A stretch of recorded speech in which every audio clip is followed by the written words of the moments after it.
El diario personal de David Brainerd, Misionero a los indios, por Jonathan Edwards.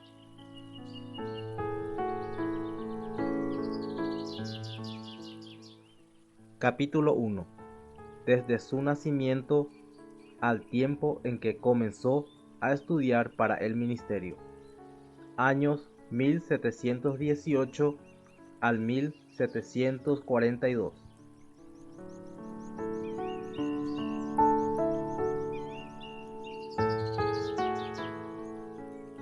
David Brainerd nació el 20 de abril de 1718 en Haddam, una ciudad perteneciente al condado de Hartford, en la colonia de Connecticut, Nueva Inglaterra.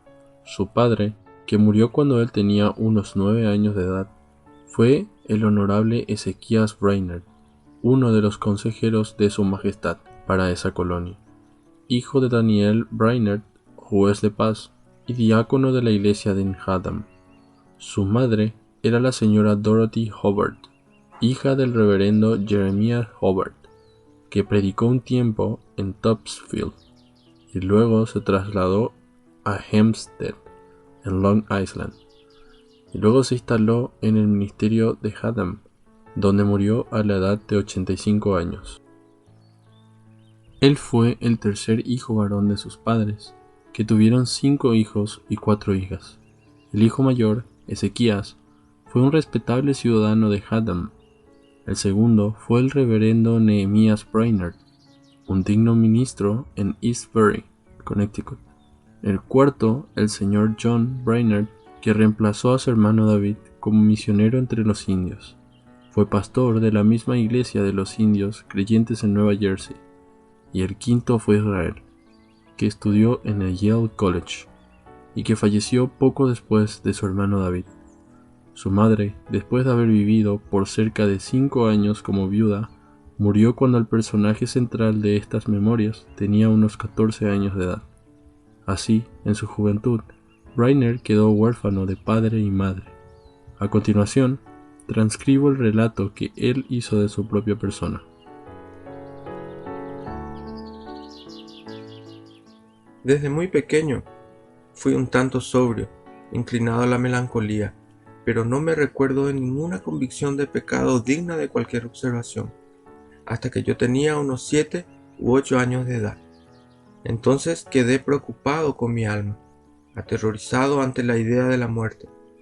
Fui impulsado al cumplimiento de los deberes religiosos, aunque por desgracia esta preocupación religiosa fue de corta duración. Algunas veces me entregaba a oraciones secretas y así vivía, reposado en Sion, aunque sin Dios en el mundo, y sin mucho interés hasta tener más de 13 años de edad. Durante el invierno de 1732 fui despertado de ese sentido de seguridad carnal, ni sé decir directamente por qué medios, pero me preocupaba mucho la prevalencia de cierta enfermedad mortal en Haddam. Me torné frecuente, constante y fervoroso en oración, y también me deleitaba en la lectura, sobre todo del libro del Sir Janeway, Token for Children, un libro para niños. A veces me sentía muy enternecido ante los deberes religiosos, apreciando su realización, y algunas veces esperaba que me hubiera convertido, o al menos que estuviera en un buen y esperanzado camino hacia el cielo y la felicidad. Sin yo saber lo que era la conversión, en esta época el Espíritu de Dios trabajó mucho en mí. Yo estaba notablemente muerto para el mundo. Mis pensamientos se volvían casi enteramente a las preocupaciones de mi alma, y puedo realmente decir que estaba casi persuadido a hacerme cristiano. Quedé extremadamente afligido y melancólico con la muerte de mi madre en marzo de 1732. Después de eso, mi interés religioso empezó a declinar, y poco a poco regresé a un considerable grado de seguridad propia, aunque continuaba haciendo oraciones secretas.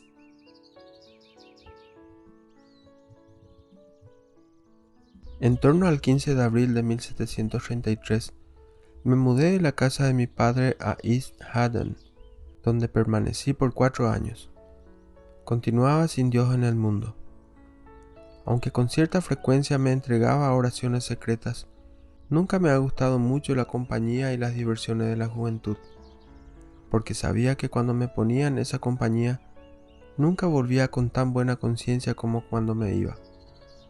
Eso siempre me añadía una nueva culpa, haciéndome temeroso de acercarme al trono de la gracia y perjudicar aquellas buenas disposiciones que yo tanto apreciaba. Pero desgraciadamente, todas mis buenas disposiciones eran solo justicia propia, no basadas en un deseo por la gloria de Dios. A finales de abril de 1737, habiendo cumplido los 19 años de edad, me mudé a Durham para trabajar en mi sitio, donde me quedé por cerca de un año. A menudo anhelaba una educación académica. Cuando tenía unos 20 años, me aplicaba a los estudios, y por ese tiempo estaba más que nunca comprometido en mis deberes religiosos. Me convertí en un hombre muy riguroso y vigilante con mis pensamientos, palabras y acciones. Concluí que tenía que ser realmente sobrio, porque había resuelto consagrarme al ministerio, y me imaginaba que yo me había dedicado al Señor. En abril de 1738 fui a residir con el señor Fiske de Haddam. Él era pastor de la iglesia de Haddam, con quien continué morando mientras él vivió. Recuerdo que él me aconsejó que abandonara de una vez la compañía de jóvenes y me asociara a personas serias, mayores, consejo que seguí. Mi manera de vivir entonces fue completamente rutinaria, llena de religiosidad. Leí mi Biblia por más de 2 veces en menos de un año y pasaba mucho tiempo cada día en oración y otros deberes secretos dando gran atención a la palabra predicada, esforzándome al máximo por entenderla. Tan preocupado estaba con los asuntos religiosos que concordé con algunas personas jóvenes en reunirnos los sábados para ejercicios religiosos y me juzgaba sincero en estos deberes. Terminadas las reuniones, yo solía repetir para mí los discursos escuchados aquel día, recordándolos cuanto me fuera posible. Algunas veces hasta tarde por la noche, ocasionalmente los lunes, me recordaba de los sermones del domingo. Sentía placer en los ejercicios religiosos y pensaba seriamente en convertirme en un miembro de alguna iglesia. En suma, yo tenía una buena apariencia exterior y descansaba totalmente en el cumplimiento de mis deberes, aunque no tuviera conciencia de ello. Después del fallecimiento del señor Fiske, continué los estudios con mi hermano, perseveraba en la práctica constante de los deberes religiosos y me admiraba de la ligereza de los que se profesaban cristianos, lamentando su descuido en los asuntos religiosos. Así procedí mucho tiempo sobre esa base de justicia propia, y me habría perdido y condenado completamente si no fuera por la misericordia de Dios que lo impidió.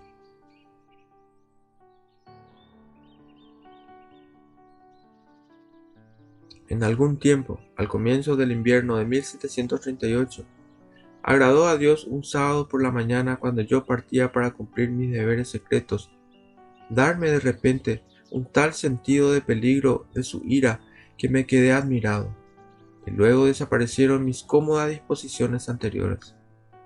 Ante la visión que tuve de mi pecado y vileza, quedé muy afligido durante todo aquel día, temiendo que la venganza de Dios pronto me alcanzara.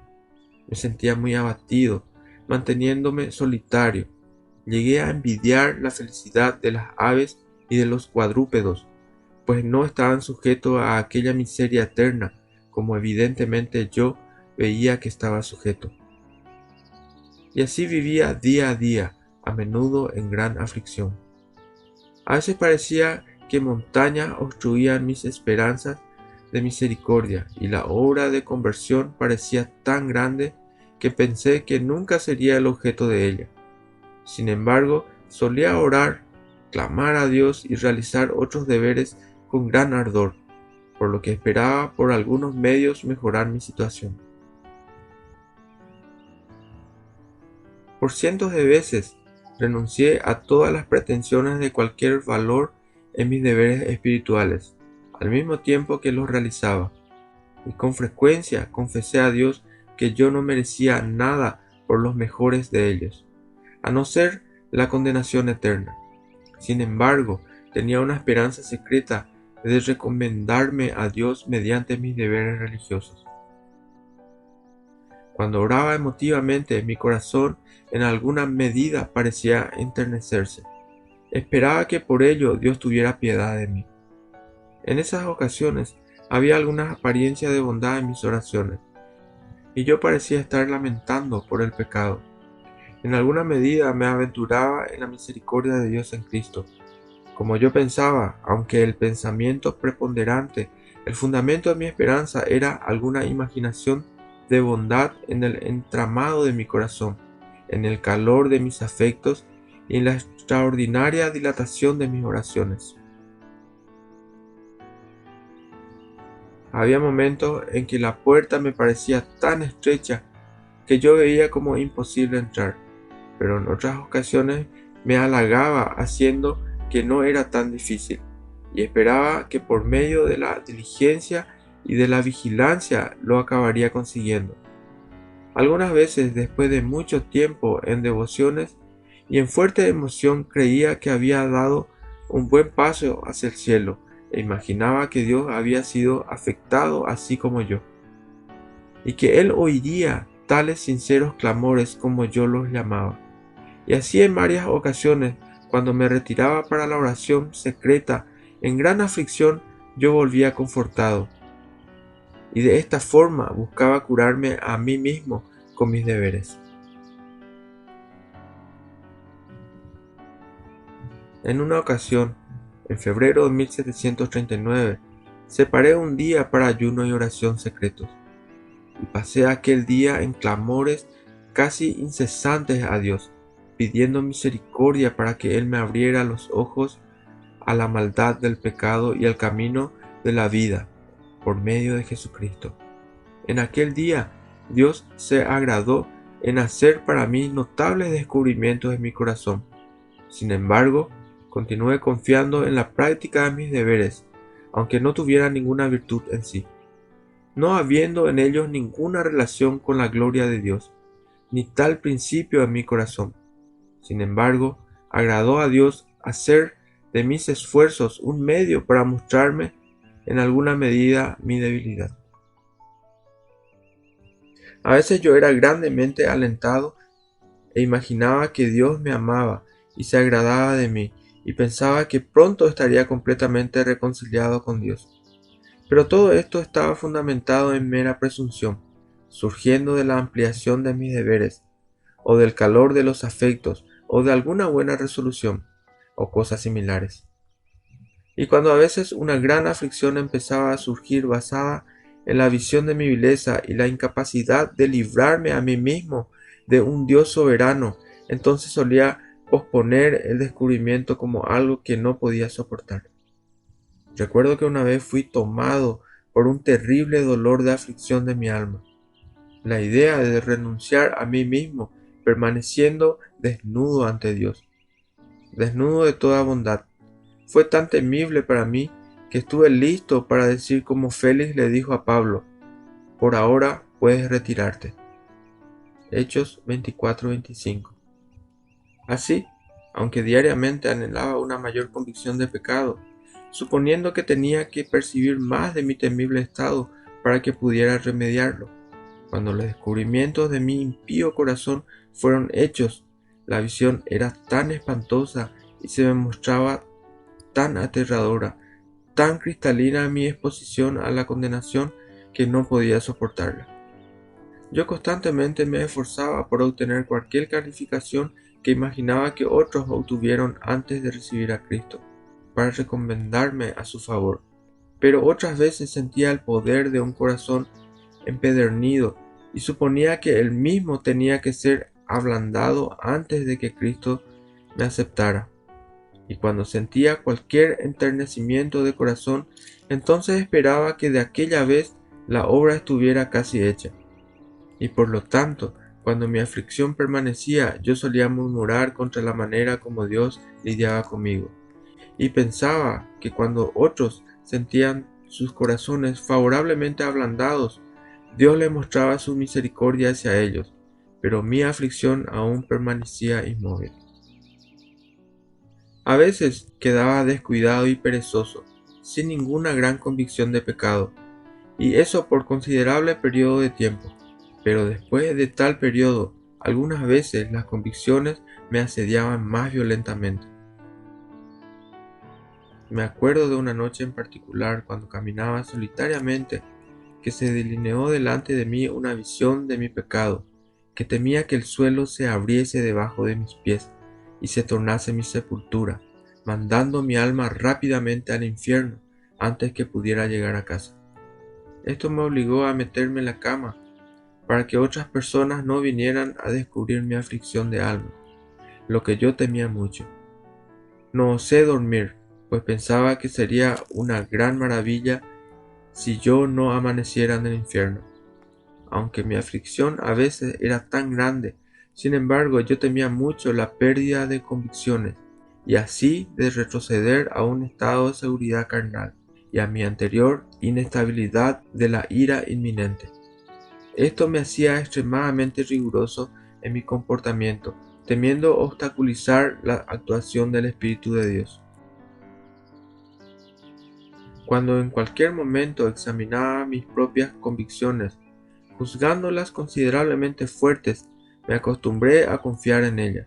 Pero esa confianza, así como la esperanza de en breve hacer algunos avances notables en la dirección de mi liberación, tranquilizaban mi mente.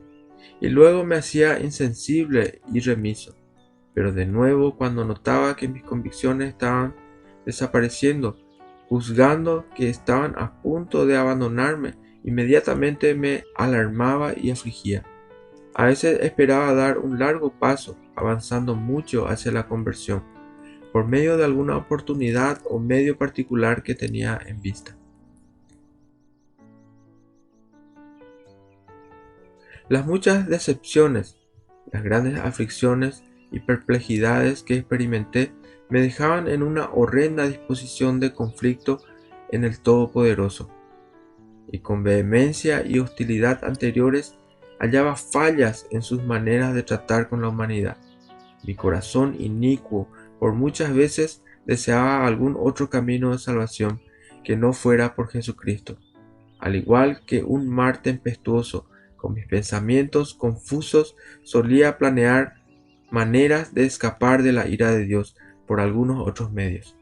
Yo trazaba proyectos extraños, repletos de ateísmo, planeando decepcionar los designios y secretos divinos a mi respecto, o de escapar de una atención y ocultarme de él.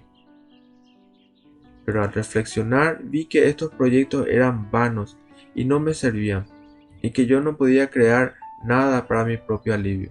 A eso jugaba mi mente en la más horrenda actitud, deseando que Dios no existiera, o deseando que hubiera algún otro Dios que pudiera controlarlo.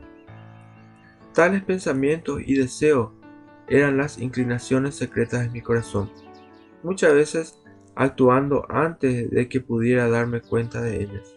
Desgraciadamente, sin embargo, eran mías, aunque quedara aterrorizado cuando meditaba acerca de ella.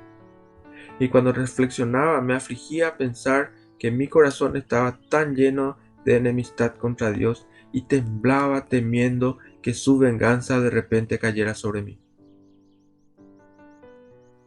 Antes solía imaginar que mi corazón no era tan malo como las Escrituras y algunos otros libros describían.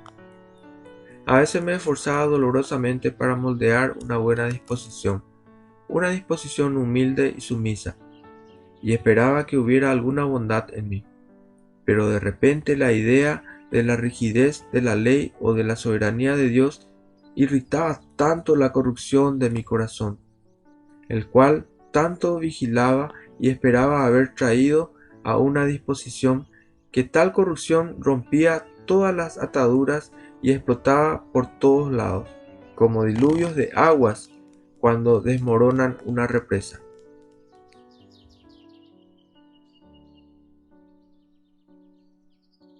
Sensible a la necesidad de profunda humillación, A fin de tener una aproximación salvadora, me empeñaba en producir en mi propio corazón las convicciones exigidas por tal humillación, como por ejemplo la convicción de que Dios sería justo si me rechazara para siempre, y que si Él me concediera misericordia a mí, sería por pura gracia, aunque primero tuviera que estar afligido por muchos años y muy atareado de mi deber, y que Dios de ninguna manera estaba obligado a tener piedad de mí por todas mis obras, clamores y lágrimas pasadas.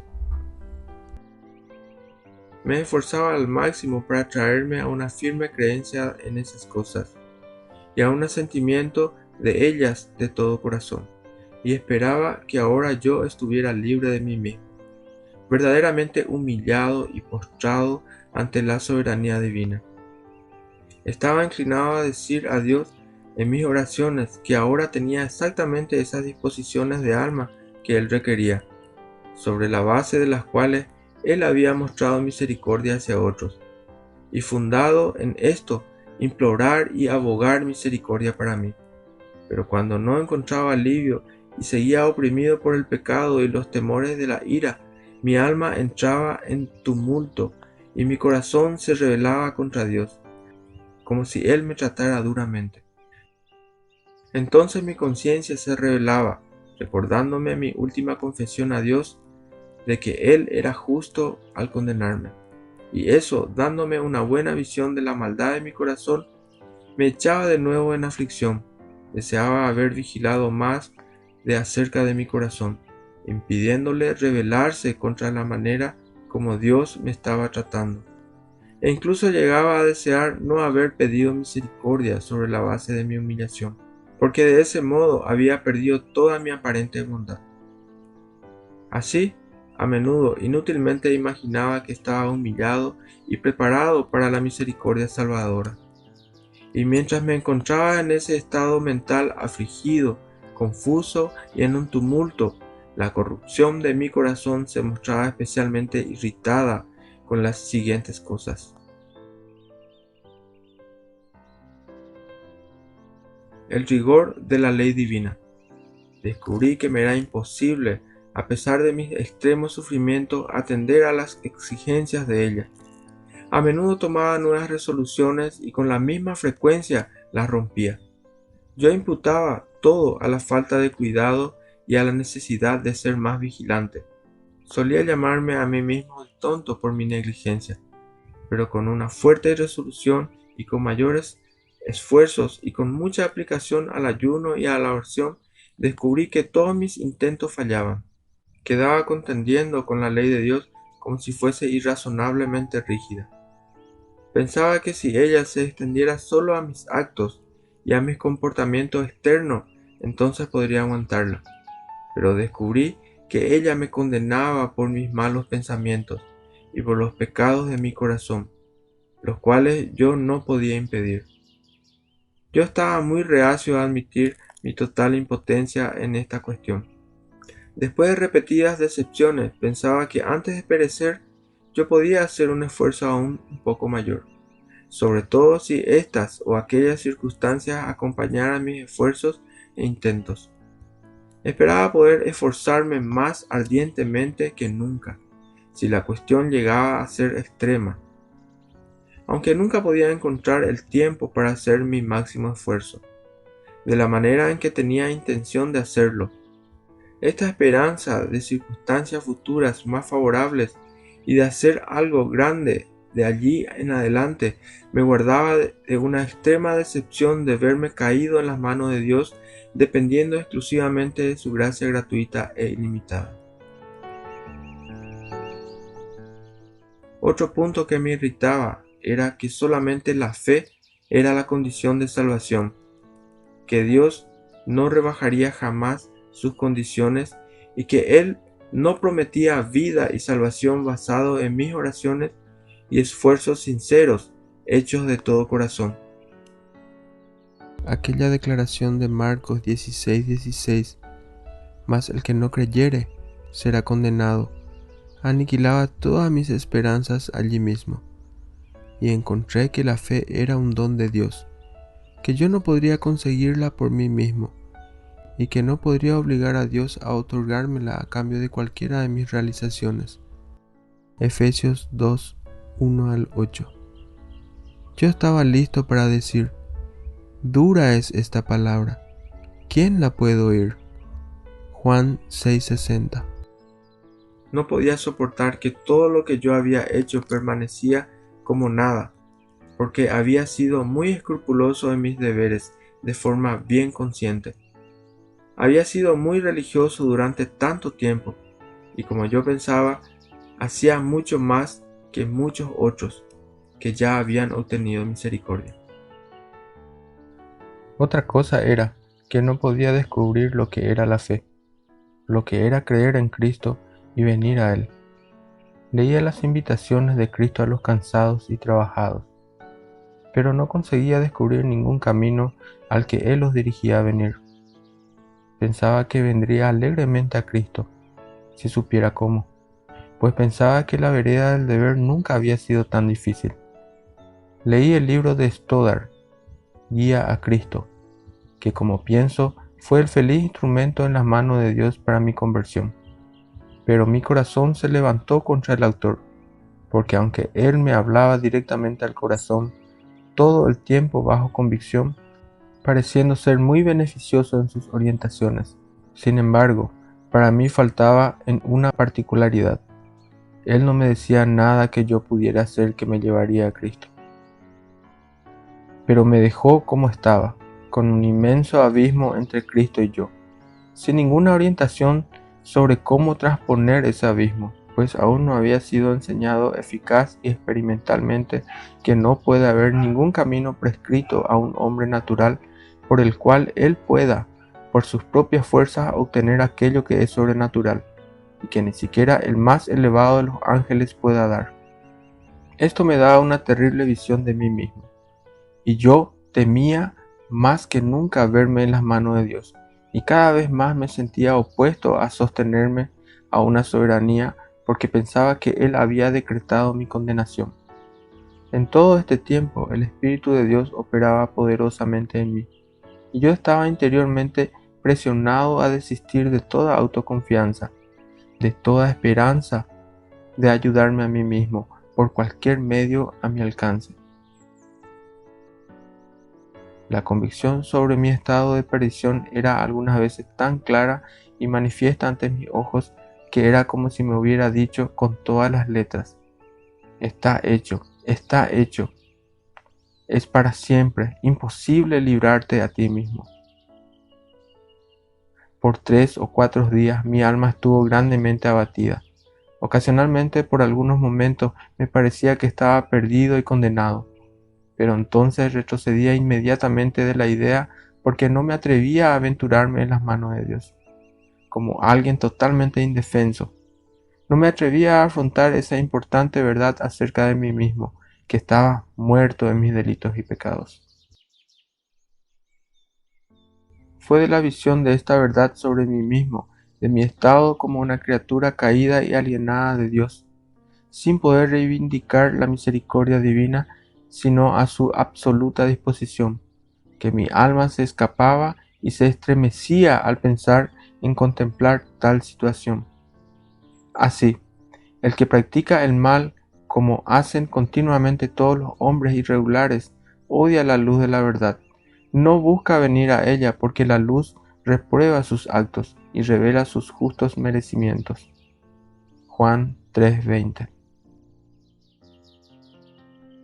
Un tiempo antes, yo había tenido mucho empeño, como pensaba, para someterme a la soberanía de Dios.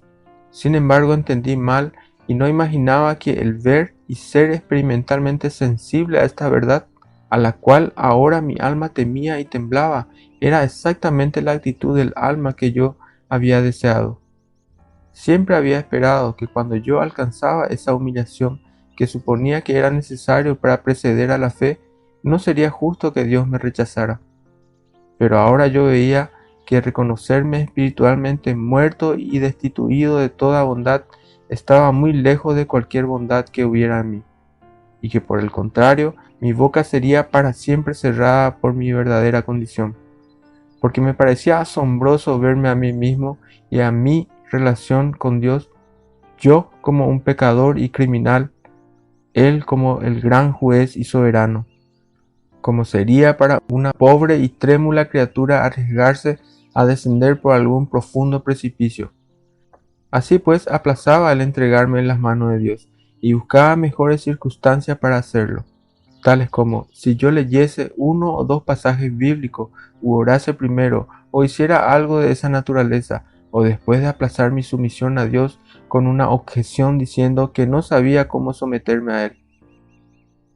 Pero la verdad era que no percibía ninguna seguridad de arrojarme en las manos de Dios, ni podía reclamar nada mejor que la condena.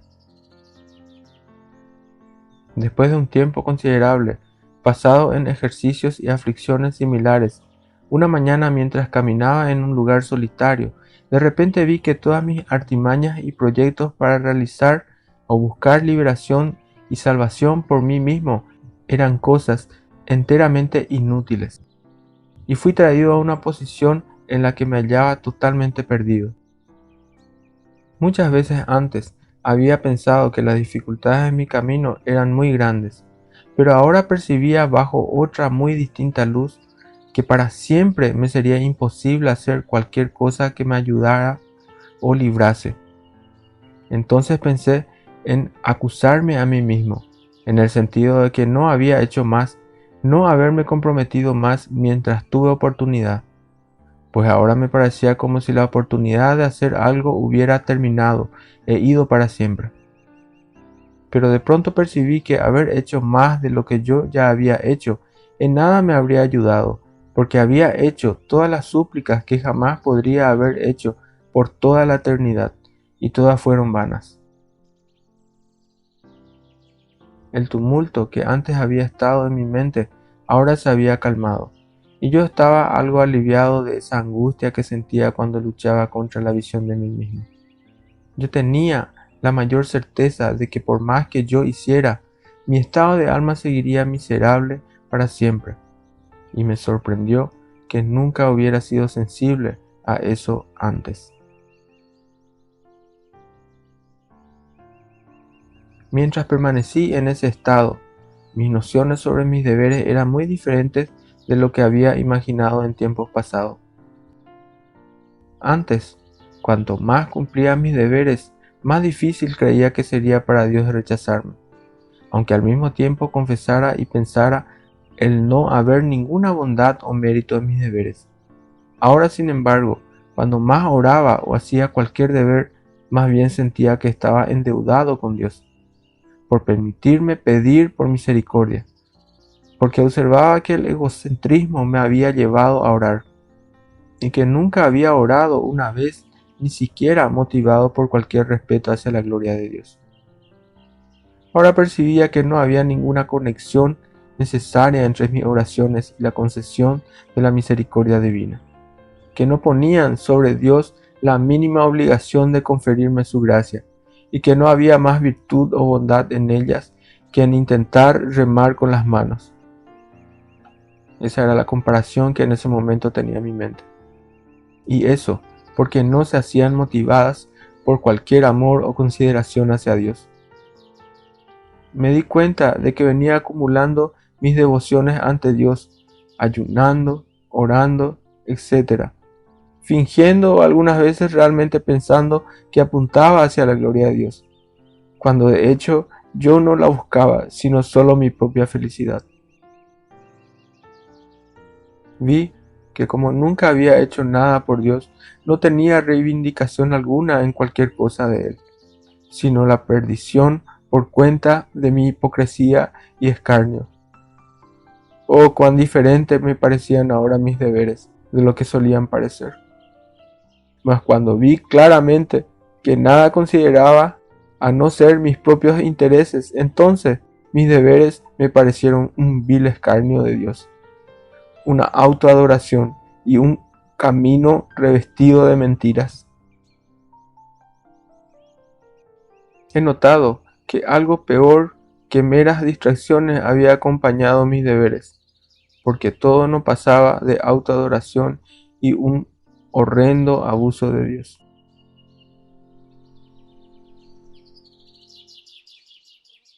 Continué en ese estado mental desde el viernes por la mañana hasta la noche del sábado siguiente, del 12 de julio de 1739, cuando yo de nuevo caminaba en aquel mismo lugar solitario, donde fui llevado a verme como perdido y desamparado. Allí, en un lamentable estado melancólico, estaba tratando de orar, pero descubrí que mi corazón no quería involucrarse en oración o cumplir cualquier otro deber. Ahora había desaparecido mi preocupación anterior, mis ejercicios y afectos religiosos. Pensé que el Espíritu de Dios me había dejado totalmente, pero yo no me sentía angustiado, sino desconsolado, como si nada en el cielo y en la tierra me pudiera hacer feliz.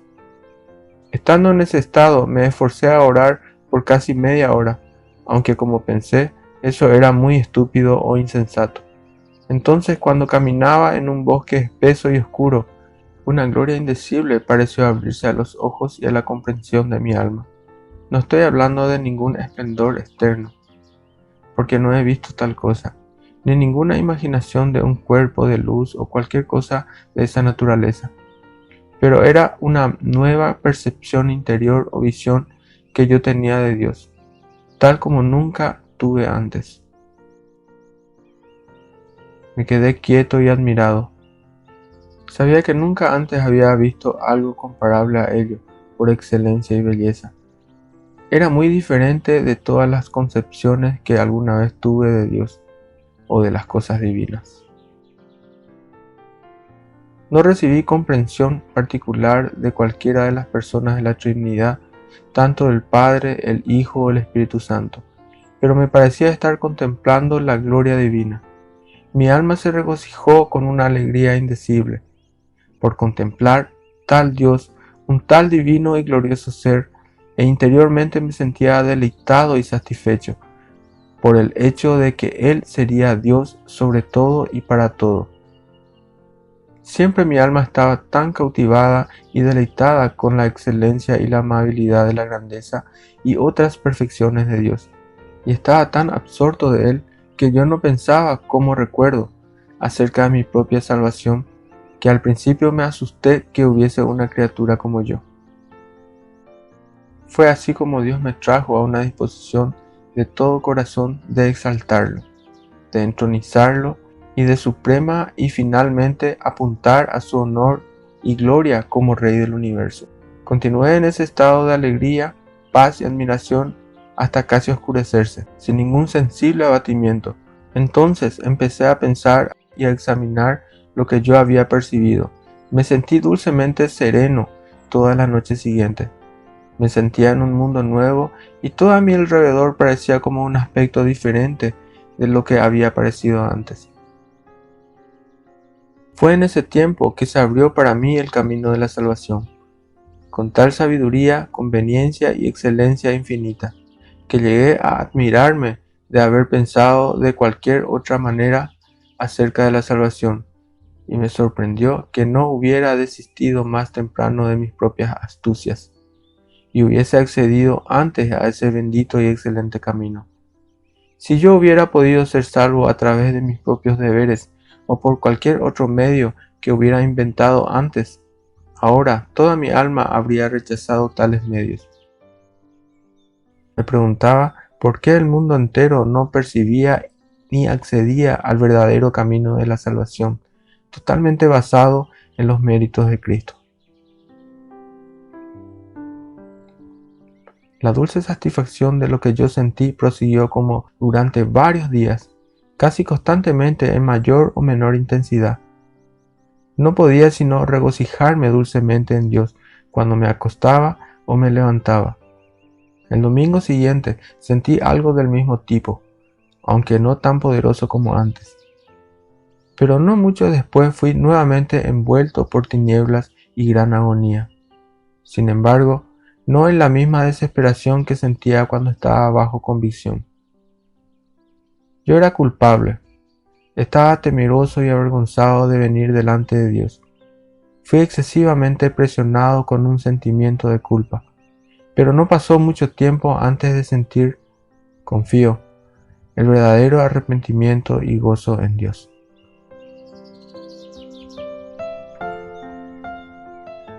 Al principio de septiembre fui a la Universidad de Yale College en New Haven y me inscribí allí, pero con cierto grado de reticencia, temiendo que allí no sería capaz de llevar una vida estrictamente piadosa en medio de tantas tentaciones.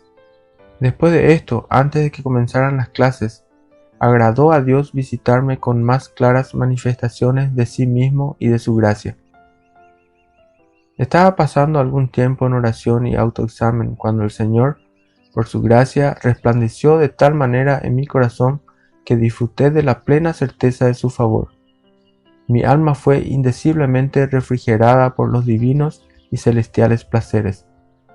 Fue especialmente en esa ocasión, así como en algunas otras, que diversos pasajes de la palabra de Dios se abrieron para mi alma con claridad, poder y dulzura divinas, al punto de que me parecían preciosos con clara y cierta evidencia de ser ellos la palabra de Dios. Disfruté de un considerable dulzor en la religión durante todo el invierno que siguió. En enero de 1740 se propagó un brote de sarampión en la universidad, y yo, al contraer la enfermedad, volví a casa en Haddam. Pero algunos días antes de haberme enfermado, me sentía muy desamparado. Mi alma lloraba la ausencia del Consolador. Me pareció que todo el confort había desaparecido. Oraba y clamaba a Dios, pero no hallaba consuelo y alivio. Pero a través de la misericordia divina, una noche o dos antes de caer enfermo, mientras caminaba solo por un lugar bien retirado, ocupado en meditación y oración, disfruté de una dulce y refrescante visita desde arriba, de modo que mi alma se alzó muy por encima del miedo de la muerte. De hecho, más deseé la muerte de lo que la temí. Oh, cuán refrescante fue aquel periodo, más que todos los placeres y delicias que la tierra puede ofrecer.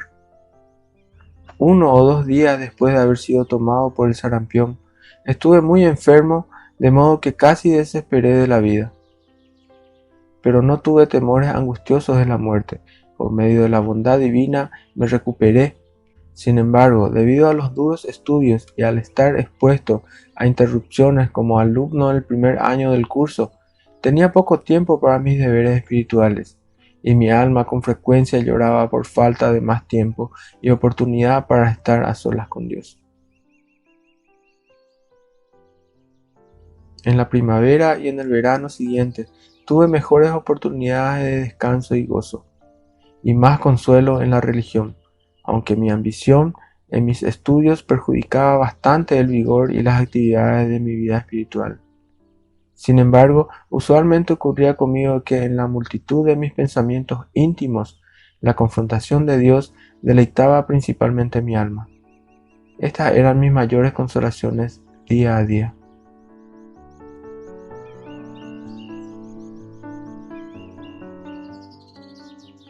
Un día en particular, del mes de junio de 1740, caminé hasta una distancia considerable de la universidad, quedando solo en los campos, y en oración encontré tan indecible dulzura y deleite en Dios, que pensé que si tuviera que continuar en este mundo maligno, me gustaría estar siempre allí, para contemplar la gloria de Dios. Mi alma amaba tiernamente a la humanidad entera, y anhelaba extraordinariamente que todos disfrutaran de lo que yo disfrutaba. Parecía ser una pequeña semejanza del cielo.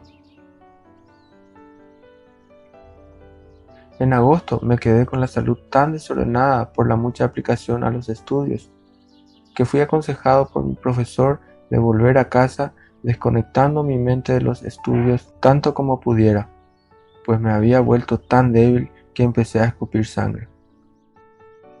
He aceptado el consejo de él y me he esforzado para dejar de lado mis estudios, por el hecho de estar en un pésimo estado de salud. Contemplé la muerte cara a cara. Al Señor agradó darme nuevamente un dulce placer y sentido de las cosas divinas. Particularmente el 13 de octubre fui divinamente consolado y ayudado en los preciosos deberes de la oración secreta y del autoexamen, y mi alma se deleitó en el Dios bendito, y de la misma forma el 17 de octubre. Sábado 18 de octubre de 1740. Durante mis devociones matutinas, mi alma se sintió extremadamente tierna y lamenté mi gran pecaminosidad y vileza. Nunca antes había tenido un sentido tan punzante y profundo de la naturaleza odiosa del pecado como en esta ocasión. Mi alma fue notablemente envuelta por el amor de Dios y tuve un vívido sentido del amor de Dios por mí. Este amor y esperanza en esta ocasión echaron fuera el temor. Día del Señor, 19 de octubre. Por la mañana sentí mi alma hambrienta y sedienta de justicia. Mientras contemplaba los elementos de la cena del Señor y meditaba que Jesucristo ahora era revelado delante de mí como crucificado, mi alma estaba llena de luz y amor, de modo que estaba casi en éxtasis.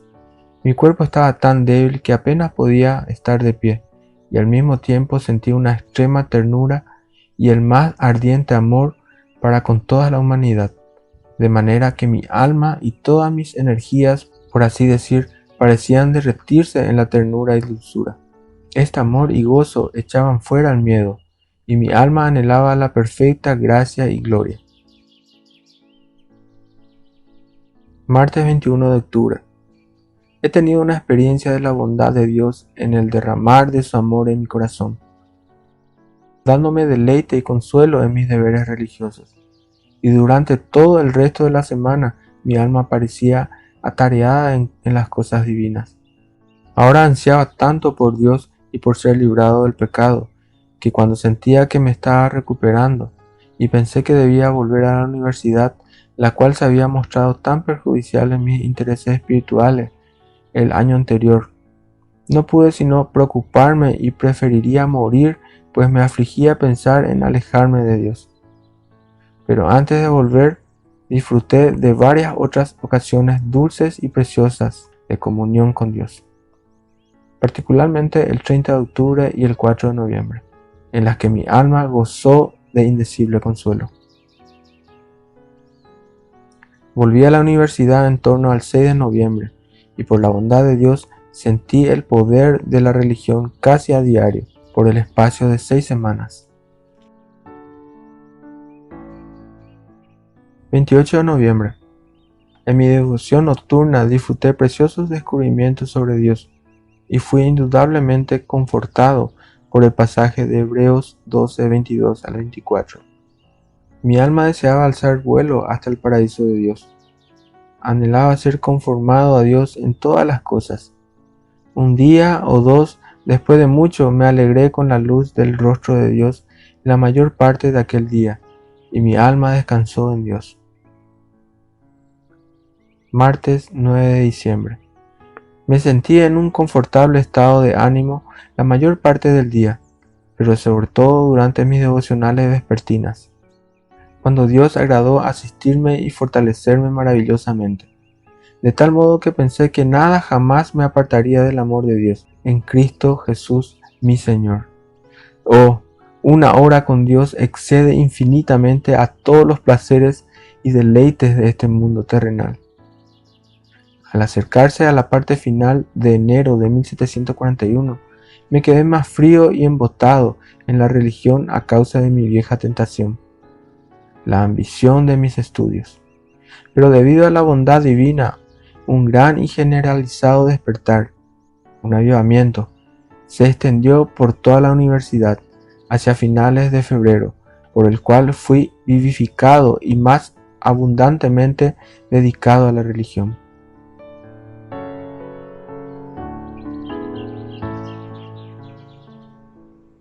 El motivo por el que Brainerd fue expulsado de la universidad. Explicación por Jonathan Edwards.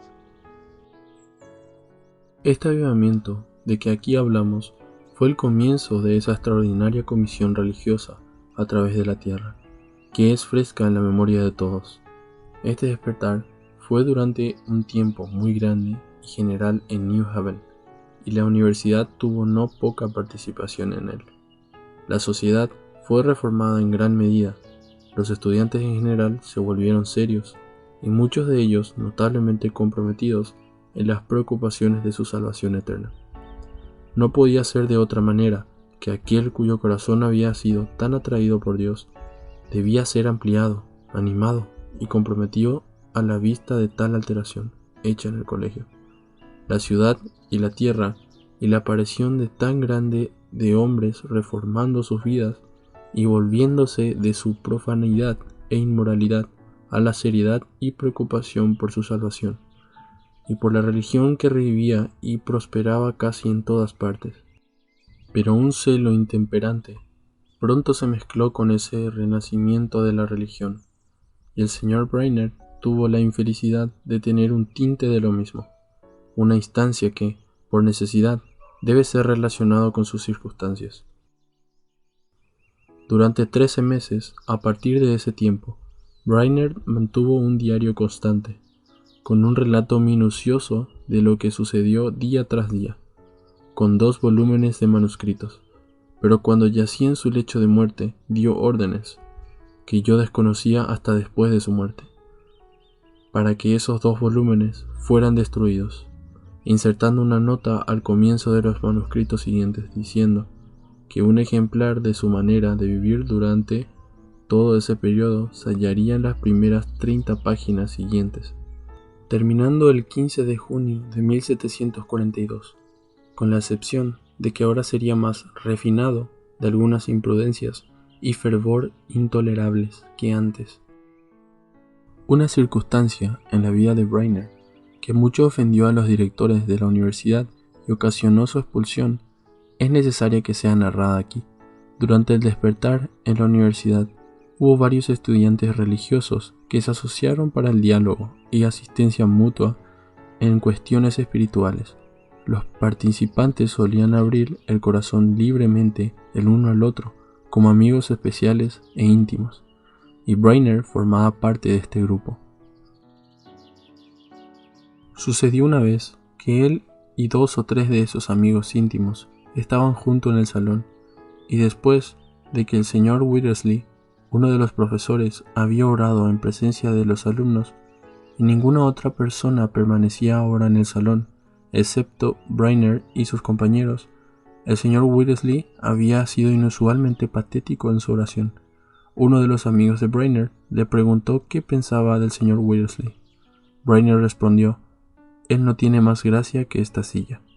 Uno que pasaba, que en el momento estaba cerca del salón, aunque no en el interior del mismo, oyó por casualidad estas palabras, aunque él no oyó ningún nombre mencionado y no sabía quién era la persona. Aunque esta persona no había escuchado ningún nombre mencionado y no supiera quién fuera así censurado, informó a cierta mujer en la ciudad, sin decirle que era su propia sospecha, que Brainerd había dicho aquello acerca de uno de los directores de la universidad. Entonces ella lo contó al rector, y éste mandó llamar al hombre y le hizo indagaciones. El alumno dijo al rector las palabras que oyó a Brainerd proferir, y le informó quién había estado en el salón con Brainerd en aquella ocasión. En base a esto, el rector mandó llamarlos. Ellos fueron muy renuentes a informar de su amigo acerca de lo que consideraban como una conversación particular, sobre todo porque nadie, sino ellos, había oído o sabía acerca de quién Brainerd había dicho esas palabras. Sin embargo, el rector les obligó a declarar lo que él había dicho y acerca de quién había hablado. Brainerd se consideró muy maltratado en la administración de la cuestión. Consideró que habían sido injuriosamente extorsionados sus amigos, y por lo tanto injustamente le fue requerido, como si fuera culpable de algún crimen abierto y notorio, hacer una confesión pública y humillarse ante toda la universidad, por algo que había dicho solo en una conversación privada, no cumpliendo con esta exigencia y habiendo ido a una reunión en New Haven, aunque le fue prohibido por el rector, y también acusado por una persona de haber dicho acerca del rector que se admiraba que el rector no cayera muerto por haber multado a los estudiantes que siguieron al señor Tennant hasta Milford, aunque no había ninguna prueba de ello, y Brainerd siempre dijo que no se acordaba de haber hablado nada con ese propósito. Debido a estas cosas, Brainerd fue expulsado de la universidad, hasta donde las circunstancias y exigencias de aquel día podrían justificar tan gran severidad por parte de los directores de la universidad. No lo intentaré determinar, porque mi objetivo no es traer oprobio sobre las autoridades de la universidad, sino solo hacer justicia a la memoria de una persona que fue, creo, eminentemente uno de aquellos cuya memoria es bendita. El lector percibirá, en consecuencia, particularmente bajo las fechas del 14 y 15 de septiembre de 1743, cuán cristiana fue la manera en que Brainerd se condujo en esta cuestión, aunque él, siempre, mientras vivió, se juzgó maltratado en la administración de esta cuestión, habiendo sufrido por ello. Su expulsión se dio en el invierno de 1742, estando él en el tercer año de la universidad. Fin del capítulo 1. Apoya al canal suscribiéndote. Que Dios te bendiga.